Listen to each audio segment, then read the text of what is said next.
Bonjour tout le monde. Aujourd'hui, le thème de l'émission va être sur la beauté des paysages. Nous recevons Karine Horvath, directrice de la MRC de Charlevoix. Ensuite, nous partons dans un univers onirique avec Sandra Casey, la femme oiseau. Et nous terminerons par parler des fabuleuses et merveilleuses expositions du Musée d'art contemporain avec Gabrielle Bouchard, la directrice. Alors, bienvenue à Ça se passe chez vous.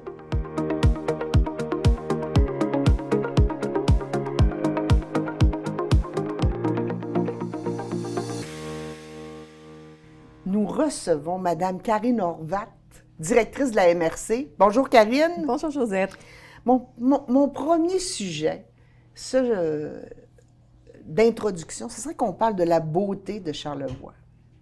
Charlevoix est un endroit de villégiature connu depuis plusieurs siècles. Moi, c'est ce qui m'a ramenée en région quand j'ai pris la décision de ne pas aller travailler ni à Montréal ni ailleurs, mais de revenir ici.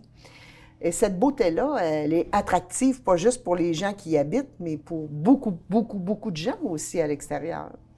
Oui, et le paysage, tu l'as dit, c'est encore le motif principal qui guide les touristes, les gens, les visiteurs à venir dans Charlevoix et qui est aussi pour la population qui habite la région, un des motifs du fait qu'elle choisit de rester aussi et d'habiter dans Charlevoix.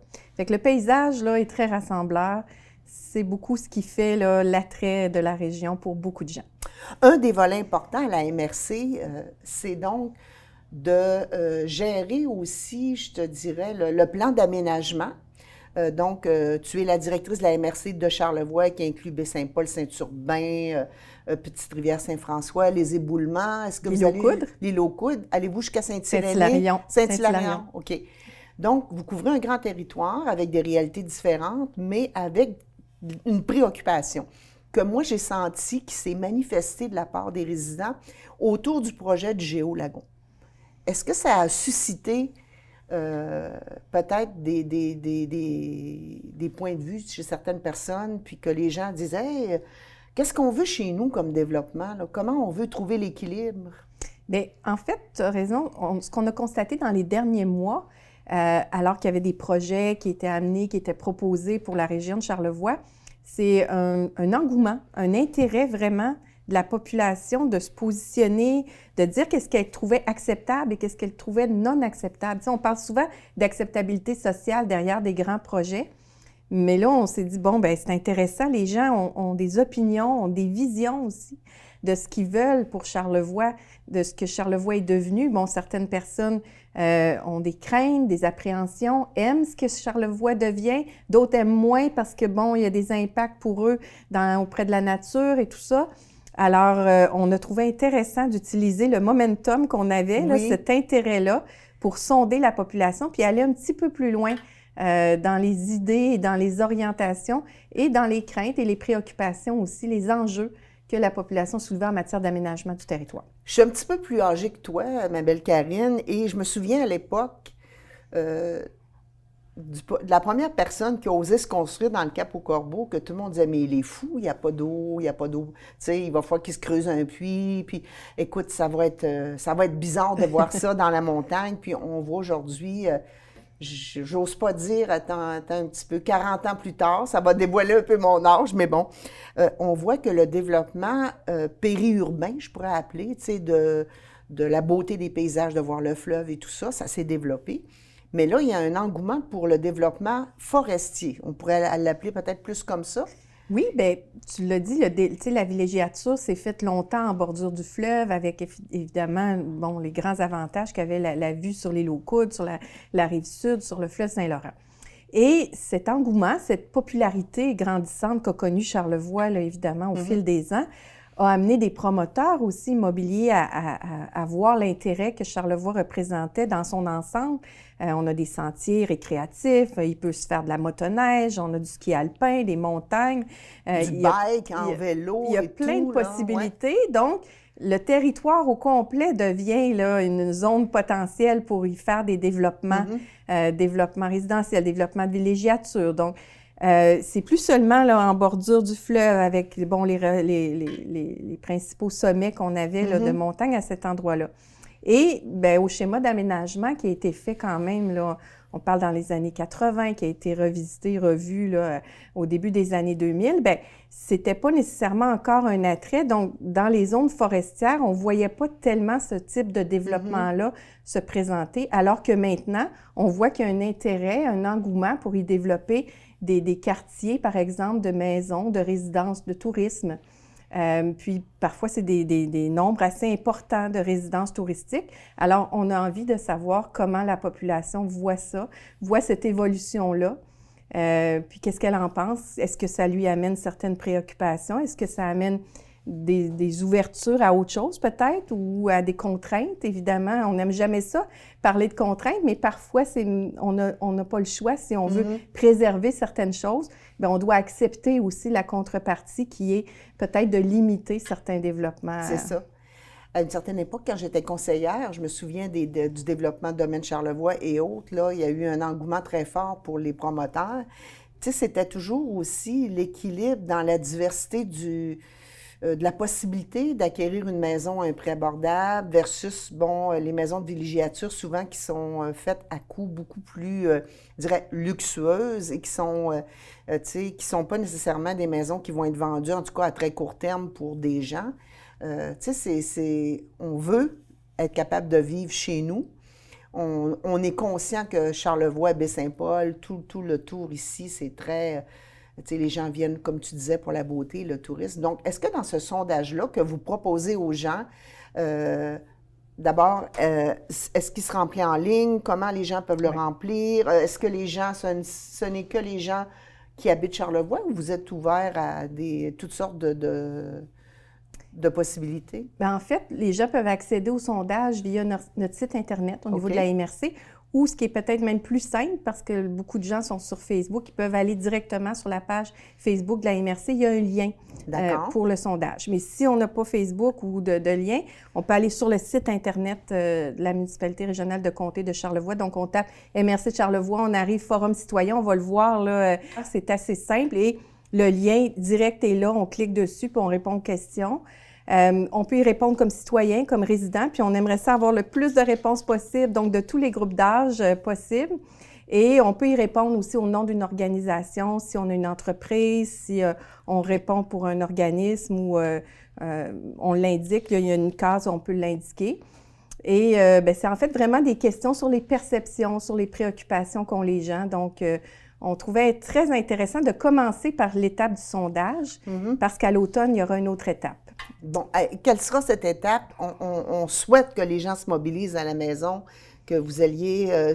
comment ça peut prendre de temps, remplir ce sondage-là? 10-12 minutes? Quoi? Oui, gros maximum. Gros maximum? Je dirais en bas de 10 minutes, même si c'est faisable. On ne voulait pas qu'il soit trop long. Je pense qu'on a fait le tour avec ça pour connaître là, les principales préoccupations des gens ou les intérêts. Il y a des cases où on peut écrire des détails si on veut, mais ce n'est pas obligatoire. Donc, ça peut aller vite si on répond. Puis si on a des idées, puis des pistes, plus de détails et plus d'informations en lien avec nos opinions, on peut les mettre aussi. L'autre étape, ce sera à l'automne. Donc, on a jusqu'au 27 juillet. Le sondage va rouler, là, va être disponible là, pour répondre en ligne jusqu'au 27 juillet. On peut, les gens qui ont envie d'écrire aussi plus, tu sais, je disais, il y a des gens qui ont des idées, des opinions, qui veulent vraiment les développer. Vous déposer un document de réflexion? Oui, c'est possible. Aussi jusqu'au 27 juillet, un maximum de 2 pages, donc un recto verso. Les gens peuvent, s'ils ont vraiment plus d'informations à nous communiquer, nous le présenter, puis ça va faire partie aussi de l'analyse. Et on va se servir des résultats du sondage, des mémoires, avec tout ce qu'on va avoir comme information, comme préoccupation, comme enjeu. On va se servir de ça pour alimenter nos soirées d'information à l'automne. Donc, on va vraiment partir de ce que les gens nous ont apporté pour aller le valider auprès des groupes lors des soirées. On va en tenir 4 activités de consultation publique. Donc, il va en avoir une à Petite-Rivière-Saint-François, une à Saint-Urbain, Baie-Saint-Paul, les Éboulements. Et les gens de partout là, peuvent venir. Si j'habite Petite-Rivière, mais que je ne suis pas disponible, je peux aller. Oui, c'est ça. Il n'y a vraiment pas d'enjeu là-dessus. Donc, les gens pourront participer. Puis là, avec les soirées, bien, on va animer davantage. Puis on va essayer d'aller plus loin dans l'identification de solutions, de pistes, de moyens et d'outils qu'on peut se donner collectivement comme région, comme communauté, comme municipalité, pour encadrer puis faire là, de l'avenir de Charlevoix quelque chose qui répond aux aspirations des gens. Pour ceux qui ne savent pas, un plan comme vous faites, c'est aussi un genre c'est important que les gens s'impliquent parce que c'est la réglementation en bout de ligne que vous allez concocter puis ajuster selon ce que vous percevez de ce que les gens souhaitent. Donc, c'est important que les gens émettent leur opinion puis viennent aux consultations. Oui. Parfois, on dit souvent, ah, tout est décidé, tout est d'avance, mais quand on a l'opportunité de s'impliquer, je pense qu'il faut le faire. Puis j'incite vraiment les gens à remplir le sondage ou à vous présenter aux consultations qui seront publicisées, j'en suis certaine, parce que ça va avoir un impact en bout de ligne sur les choix que la MRC va faire dans son plan d'aménagement au niveau de la réglementation pour chacune des municipalités. Là. On le voit toujours, c'est comme un peu une pyramide. C'est-à-dire qu'au sommet de la pyramide, là, il y a le gouvernement qui nous impose certaines règles en matière d'aménagement du territoire. Okay. On le sait au niveau du zonage agricole. Au niveau il y a des orientations, il y a des choses qu'on ne peut pas modifier, qu'on ne peut pas changer. Nous, au niveau de la MRC, on fait un schéma d'aménagement. Donc, on définit les grandes orientations. Qu'est-ce qui est possible en forêt? Qu'est-ce qui est possible dans les zones de villégiature? Qu'est-ce qui est possible dans certains périmètres urbains? Et après ça, en bas de la pyramide, c'est évidemment toutes les municipalités locales, le palier le plus près des citoyens, qui font des règlements municipaux de zonage, on l'entend souvent, qui permettent des constructions, des commerces, des hauteurs, qui jouent également sur les usages, les types de commerces qui sont permis. Mais ça appartient vraiment, là, c'est la Cour des municipalités locales. Donc, chacun a sa zone bien définie, mais pour qu'un règlement municipal entre en vigueur, quand il y a des changements, bien, il faut que ça soit conforme au schéma, qui, lui, doit être conforme aux orientations du gouvernement. Donc, c'est vraiment comme... c'est tout un enchaînement, mais il y a une logique qui se tient. Oui. Donc, alors, je te demande peut-être, Karine, de nous rappeler le sondage, comment s'y rendre, comment avoir accès, jusqu'à quelle date? Oui, donc c'est dès maintenant, il est disponible en ligne. On peut accéder via le site Internet de la MRC de Charlevoix. Sur la page d'accueil, là, il est disponible. On voit tout de suite Forum citoyen, puis on peut aller sur la page, cliquer sur le lien et on bascule vers le sondage. Même chose aussi via la page Facebook de la MRC. Si vous n'êtes pas déjà membre, je vous invite à le faire parce qu'on met plein d'informations au niveau de la page Facebook de la MRC. Là, il y a régulièrement... Dynamique. Oui, c'est dynamique. À tous les jours, il y a de l'info qui vous concerne, évidemment, peu importe où vous habitez. Là, donc, c'est intéressant. Alors, via la page Facebook aussi de la MRC, le lien pour le sondage est là. Et il y a toujours possibilité de nous déposer. Si quelqu'un ne veut pas nécessairement ou n'a pas le temps de répondre au sondage, mais qu'il y a des choses à nous communiquer en lien avec ses appréhensions ou préoccupations pour les zones forestières, le développement de la villégiature. Donc, les gens peuvent nous déposer, venir porter à la MRC ou nous transmettre par courriel là, un mémoire jusqu'au 27 juillet. Puis après ça, bien, ce sera à l'automne. Là, on va annoncer là, des soirées d'information. On suivra les dates pour les consultations. Tout à fait. Merci, Mme Karine Horvath, directrice de la MRC de Charlevoix. Bien, merci. Ça m'a fait plaisir là, de participer à l'émission puis de donner toutes ces informations-là. Alors, nous en allons complètement dans une autre zone. Nous en allons dans le monde onirique de la femme oiseau. Regardez le reportage, vous allez trouver ça intriguant.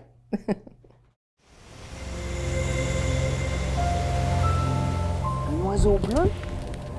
Ah, il se rapproche, attends. Non, c'est la femme oiseau! Wow! Enfin, je vais la rencontrer, la femme oiseau. Chère Sandra qui est ici, je suis vraiment privilégiée de te rencontrer aujourd'hui dans la femme oiseau. Mais la femme oiseau qui se sert de sa voix, un de tes talents, parce que tu es une artiste multidisciplinaire, et tu as décidé de créer un événement qui s'appelle Le chant du crépuscule de la femme oiseau. Qu'est-ce qui t'a amené à vouloir créer ce personnage-là? En fait, c'est une série de développement qui s'est passé tout au long de ma vie. Et effectivement, à cause que je suis multidisciplinaire en art visuel, en musique et en mouvement, tout ça, bien, ça fait en sorte qu'à un moment donné, toutes mes disciplines artistiques se sont fusionnées ensemble. Alors, de façon intuitive, déjà, l'oiseau avait tendance à apparaître dans des compositions en art contemporain, en peinture et dans diverses disciplines artistiques en art visuel. Puis le chant, bien, ça date de mon enfance. Alors, je chante le long des rivages depuis toute petite et j'ai toujours eu une fascination pour la voix jumelée à la nature. Alors, tout au long de ma vie, c'était comme ça. Puis, je vous dirais que ça, c'est l'aboutissement finalement de tous ces éveils-là envers la nature, les ailes, l'oiseau et le chant. Et le chant, l'expression profonde, je dirais en prenant des bouffées d'air marin. Oui, bien, il y a quelque chose de vraiment féerique qui arrive quand on est en fusion avec la nature puis qu'on chante. En tout cas, moi, c'est vraiment quelque chose qui m'arrive. Pouvoir le partager aux gens, cette sensation-là de fusion des disciplines artistiques dans la contemplation, c'est un rêve que je réalise. Écoute, tu es extraordinairement fabuleuse et féerique, c'est le cas de le dire. Donc, qu'est-ce qui va être proposé cet été aux gens de différentes municipalités? En fait, les gens vont pouvoir venir sur les quais de 5 municipalités de la grande région de Charlevoix. Ce qu'ils vont rencontrer, ça va être la femme oiseau, qui va être déjà qui va être déjà disposée dans les lieux. Et il va y avoir un peu d'ambiance déjà là qui va donner le goût de venir passer un peu de temps. Il va y avoir une mise en scène avec un côté original et un petit volet participatif avec les gens. Et là, bien sûr, le chant va apparaître. Le chant lyrique, alors des airs d'opéra connus vont être chantés dans un condensé de 30 minutes. Et je vais jumeler le tout à de la poésie. Alors, la façon que tout va être abordé, ça ne sera pas ce qu'on est habitué comme forme et ça va être poétique.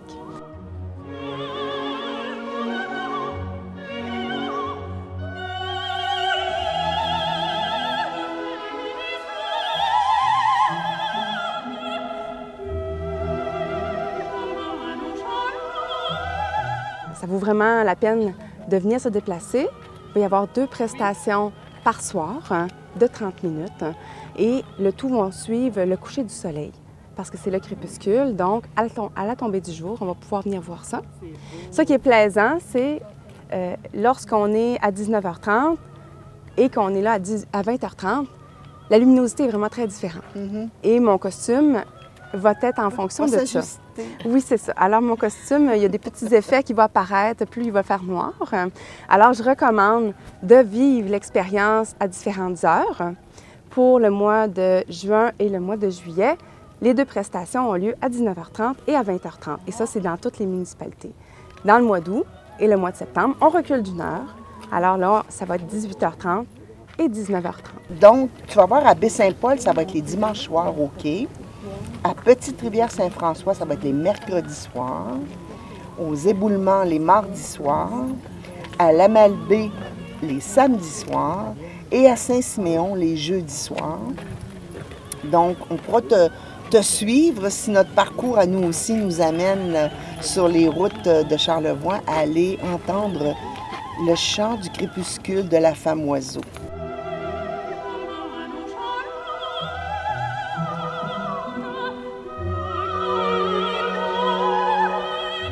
Ah, Sandra, pour prendre ton envol comme oiseau, l'oiseau, la femme oiseau, comment ça s'est passé pour présenter ton projet? Pour présenter mon projet, il y a eu vraiment d'innombrables étapes. Alors, j'ai rencontré beaucoup de gens et ça s'est conclu que le projet peut maintenant avoir lieu. C'est sûr que sans les MRC de Charlevoix et de Charlevoix-Est, j'en serais pas là parce qu'ils m'ont soutenue à chacune des étapes.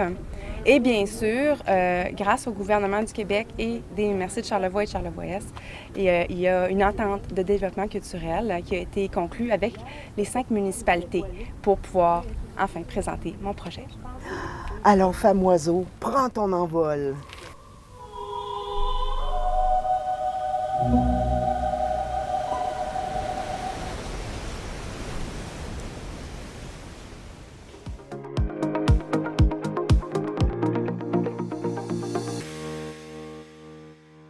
Nous recevons, tant qu'à rester dans la femme oiseau et les ailes et la légèreté, nous recevons Gabrielle Bouchard, une petite fille de la région qui est directrice du Musée d'art contemporain. Oui. Bonjour Gabrielle. Bonjour, ça me fait vraiment plaisir d'être là. Oui, puis vous allez remarquer qu'on est dans les teintes de jaune. On s'est appelé ce matin. Oui, c'est ça, on se connaissait pas, mais on s'est téléphoné.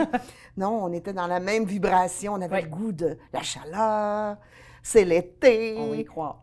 le festif, Oui. mais en même temps, le plaisir d'aller voir des expositions. Mais avant qu'on rentre dans le vif du sujet, parle-moi un peu de toi, Gabrielle, de ton parcours. Je ne te connais pas et tu es nouvellement arrivée depuis janvier 2023. Oui, exact. Mais je suis originaire de la région, originaire de Saint-Urbain. Mes 2 parents sont originaires de Saint-Urbain. Puis, ben, j'ai étudié en histoire de l'art, en management d'entreprises culturelles, puis j'ai vraiment beaucoup plus travaillé à Montréal. Mais pendant que je travaillais à Montréal, j'étais toujours aussi impliquée à Baie-Saint-Paul. Fait que j'ai été présidente du festif, j'ai été impliquée dans les débuts de Maison Mère, dans le début du Centre de production en art actuel, les ateliers. Fait que, tu sais, j'ai eu des contrats comme ça ou des engagements, plusieurs engagements bénévoles dans la région. Mais sinon, mon parcours plus professionnel à Montréal, mais j'ai été responsable d'une collection d'entreprises pendant 7 ans, une très grosse collection d'entreprises à Montréal. Puis j'ai aussi été chargée de projet pour un artiste qui était assez multidisciplinaire. Fait que c'est ça. Fait que je baigne dans le monde des arts. Puis ça s'est un peu présenté comme ça. Moi, j'étais vraiment tannée de Montréal. Vraiment, vraiment tannée de Montréal. J'en avais ma claque. Puis ça a été la possibilité. Je me suis dit, bon, je retourne à Baie-Saint-Paul. Il y a un poste pour moi. Mais en fait, c'était même pas pour le poste que je suis revenue. Je suis revenue pour revenir. Oui. Puis là, le poste est arrivé. C'est comme miraculeux d'accord. encore Toi, plus. tu as fait le choix. Toi, Ah tu as osé là, te dire, OK, je suis tannée de Montréal, Ouais. je m'en retourne dans ma région, je fais confiance que le champ de possible va m'ouvrir quelque chose. Exact. C'est vraiment, puis c'est arrivé direct comme il fallait que ça arrive. C'est vraiment absurde, mais c'est ça qui est arrivé. Non, c'est merveilleux. Ouais, je suis vraiment contente. C'est peut-être ce qu'on sème puis à un moment donné, on a des retours. Écoute, il va se passer des belles choses au musée. Moi, je suis une craque de musée. Là. Moi, OK. quand je voyage, Ouais. là, même s'il fait super beau, j'adore aller m'imprégner d'expositions, d'aller voir des choses. Ouais. C'est une chose qui me nourrit énormément. Et il y a une belle variété cet été. Puis vous avez voulu souligner des genres de centenaires. Oui. Alors, parle-moi de ces 3 centenaires-là. Écoute, on va se le dire, là, 1923, il y a des artistes incroyables qui sont tous nés la même année. Donc, c'est sûr que notre exposition principale est centrée autour de Riopelle. Donc, ça s'appelle un lieu de mémoire, contexte d'existence. C'est une exposition qui est vraiment organisée par le musée de Joliette. Donc, eux l'ont déjà présentée il y a quelques mois à Joliette. OK. Puis là, nous, on la recevait cet été. Puis ça a été fait dans le cadre du centenaire, des célébrations pour le centenaire de Riopelle, qui est cette année. Donc, c'est en lien avec la Fondation Riopelle, tout ça. Puis, ils ont contacté une commissaire qui est d'origine italienne, mais qui habite à Copenhague. Elle s'appelle Irene Campolmi. Puis, ils l'ont contactée en lui disant, écoute, on aimerait te proposer, veux-tu faire une exposition autour de Riopelle? Mais tu sais, elle avait aucune idée c'était qui Riopelle. Mon Dieu, ils sont allés pêcher Ils sont ça. allés loin, mais La mouche est allée loin. ah hein? oui. Mais c'était pour ça qu'ils le faisaient aussi. OK. Parce qu'ils voulaient avoir un nouveau regard. Un œil neuf. Parce que oui, on en a vu des rétrospectives de Riopelle, puis Oui. on va en voir d'autres, puis c'est toujours hyper intéressant. Mais c'est cette idée-là de se dire comment est-ce qu'on comprend Riopelle maintenant? Puis comment est-ce que le travail de Riopelle a continué de parler puis d'avoir des échos, impacts, des des impacts impacts. avec d'autres artistes. Donc, dans cette exposition-là, on voit des collages de Riopelle, des collages absolument incroyables. Moi, je les avais jamais vus en vrai, ça n'a aucun sens. Ça vaut vraiment, bien là, vous en voyez, là, mais ça vaut vraiment la peine de les Mais voir en vrai. c'est parce que, oui, c'est ça, il faut aller proche, Ah oui, sentir, oui. Puis il voir. y a des tacs, là, Oui, ça a oui, été oui, taqué c'est sur la ça. toile, c'est direct, là, c'est vraiment super. Puis, ben dans le fond, elle est partie du fait que Riopelle, dans sa carrière, il a travaillé beaucoup plus à l'extérieur qu'au Québec. Tu sais, il veut pas, il était à Paris, il était à New York, il était à Saint-Paul-de-Vence, il était ailleurs, mais il était pas ici tant que ça. Donc, elle a invité 5 artistes d'origine non occidentale. Donc, il y a une artiste qui est palestinienne, apatride, il y a une artiste qui provient du Togo.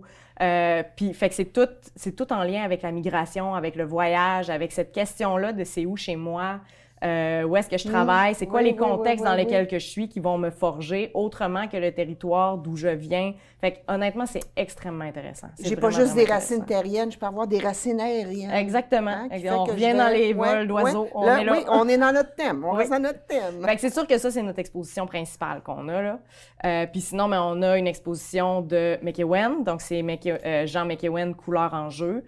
parce que lui aussi, c'est son 100e anniversaire cette année. Donc, on voit des photos. C'est toutes des œuvres abstraites. C'est très méditatif, en fait. OK. Donc, ça vaut vraiment la peine. On a c'est sur les 2 étages du musée. Oui, vous avez installé des fauteuils sièges parce pour que prendre oui, le temps. oui, Puis on va avoir des recueils de poésie en haut aussi. OK. Puis on a même une vidéo inédite qui a pratiquement jamais été montrée. Puis c'est Madame McEwen qui nous l'a envoyée. Oui. Puis c'est une vidéo où est-ce qu'on voit la famille McEwen et la famille Riopelle à la plage en 1953. Ben, voyons. C'est incroyable. Ça n'a aucun sens. Quelle coïncidence! Oui, fait qu'on on les a les 2. Fait que tu sais, c'est sûr qu'on a ces 2 expositions-là. Mais moi, quand je suis rentrée, on m'a dit, voici, donc cet été, on célèbre le centenaire de Riopelle, le centenaire de McEwen. Puis là, j'ai dit, oui, mais et qu'en est-il de Françoise Sullivan? Ben oui, une femme quand Une même, femme, hein? et qui est toujours en vie. Elle, Bon. elle va le savoir, qu'on lui souhaite bonne fête. Eux, ils seront pas au courant, là, qu'on les Donc, célèbre. Elle a 100 ans passés. Elle a 100 ans et quelques jours. Elle l'a eu le 10 juin, son 100 ans. OK. Donc, le hall d'entrée, la vitrine, donc on a sorti des œuvres de Françoise absolument magnifiques, d'un rouge vibrant. C'est vraiment de très, très, très belles œuvres. Puis, Mais je pense qu'elle peint encore. Mais oui, elle peint encore. Ben, j'ai vu un reportage sur elle et j'ai été étonnée parce qu'elle paraît pas de ça, là. Ben non, jamais de la vie. Elle est en forme, elle est debout, aucune canne en talons, là. Tout va très bien. Elle a l'air vive d'esprit encore. Oui, oui, puis on va pouvoir le constater de nos yeux puisqu'elle va venir à Baie-Saint-Paul. Quel charme, quel charme, quel... Oh, Elle va venir à Baie-Saint-Paul Mon le Dieu. 28-29 juillet. Elle vient pour l'ouverture du symposium. d'accord. Parce qu'en fait, c'est elle qui a... elle a fait le symposium en 2000. Puis on va avoir dimanche... le samedi du symposium, on va faire une conférence sur sa carrière, tout ça. Donc, on va avoir Françoise Sullivan à nous tout seul à Baie-Saint-Paul pendant 2 jours. J'ai vraiment hâte de la recevoir ici. Wow. Bon, t'as dit le mot. Ben, parce je que- me suis échappée. là. Ah, écoute, on ne peut pas parler du Musée d'art contemporain sans parler du fameux symposium, Ouais. qui est à sa combienième édition? Sa 41e cette année. 41e. 41e. Et je crois que tu ne devais pas être né à l'époque où le symposium a commencé. Non, pas tout à fait, mais le symposium, ça a été ma première relation à l'art. Parce que ma mère m'a toujours amenée au symposium quand j'étais jeune. Puis la première job que j'ai eue en art, ça a été d'être guide au symposium quand j'avais genre 17 ans, je pense. Puis après ça, j'ai été oui. coordonnatrice du symposium pendant 3 ans. Pour le 30e, le 31e, le 32e symposium, j'ai été coordonnatrice. Fait que c'est vraiment un événement que je porte en moi depuis très longtemps, puis que là, je dirige. C'est complètement absurde. Mais c'est vraiment un bel événement. Ouais. Ah, c'est comme ça que tu t'es imbibé, immergé dans la culture, Exact. dans le côté peintre, hein, parce que le symposium, dans les premières années, puis dans les années qui ont poursuivi, c'était vraiment ça. Oui, vraiment. Ça t'a donné le goût d'aller étudier en art, Ouais. puis de poursuivre là-dedans. Mais c'est merveilleux. C'est hein. drôle quand même. Là. C'est drôle de voir comment une petite graine. Elle a vraiment Puis, bien germé, cette graine-là. Ta mère Ouais. qui t'a amené, puis tout ça, hey, moi, je trouve ça extraordinaire. Ouais. Gabrielle, rappelle-nous, donc je pense que le lancement a déjà eu lieu, le samedi 17 juin Oui. officiellement. Oui. Donc, on peut aller au musée visiter les expositions. Oui. Est-ce que toutes les journées sont ouvertes? C'est ouvert jusqu'à quelle heure? Ben dans le fond, on tombe dans notre horaire d'été à partir de la semaine prochaine. Donc là, on est encore fermé le lundi. Aujourd'hui, c'est le dernier lundi qu'on est fermé. Donc cette semaine, on va être ouvert de 11h après à la 17h. Saint-Jean-Baptiste, Mais vous après la ouvrez. Saint-Jean-Baptiste, c'est ouvert 7 jours sur 7, de 10h à 17h tous les jours. Très facile. Parfait. Et le symposium va être de quelle date à quelle date? Du 28 juillet au 27 août. Je suis tout le temps mêlée dans mes dates, là, ça n'a aucun sens. Puis dans le fond, ça va être ouvert au public du mercredi au dimanche, de midi à 17h. Et le symposium, est-ce qu'il retourne à l'aréna? Est-ce que vous allez... Non, on est non, encore OK. dans l'école. OK, vous êtes dans l'école Ouais. Thomas Tremblay. là. Exact. On OK. est chez nous, mais là, on essaye de donner plus de vie un peu à cette école-là. D'accord, d'accord. Oui, puis là, on va avoir beaucoup d'activités pour les jeunes, pour les familles, de création. Fait que, tu sais, pour que ce soit... Dynamique, Exactement. qu'on puisse amener des jeunes qui vont peut-être s'intéresser à l'art, qui, comme toi, vont aller étudier Ben, moi, je vais les là-dedans. engager avec beaucoup de plaisir.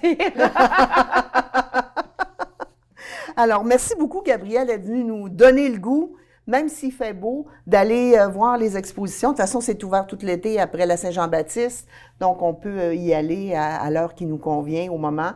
puis même y revenir plusieurs fois. Toujours, on est là. Prendre le temps de rentrer dans les œuvres. Là, vous Ouais. avez mis des sièges qu'on puisse rentrer dans les œuvres. C'est merveilleux. Merci, Madame Gabrielle. Mais ça m'a fait plaisir de venir vous parler aujourd'hui. On se reparlera probablement bientôt. Oui, sûrement. Alors voilà, c'était la dernière émission de la saison 2022-2023. Ça m'a fait plaisir d'animer Ça se passe chez vous et je vous dis à très bientôt.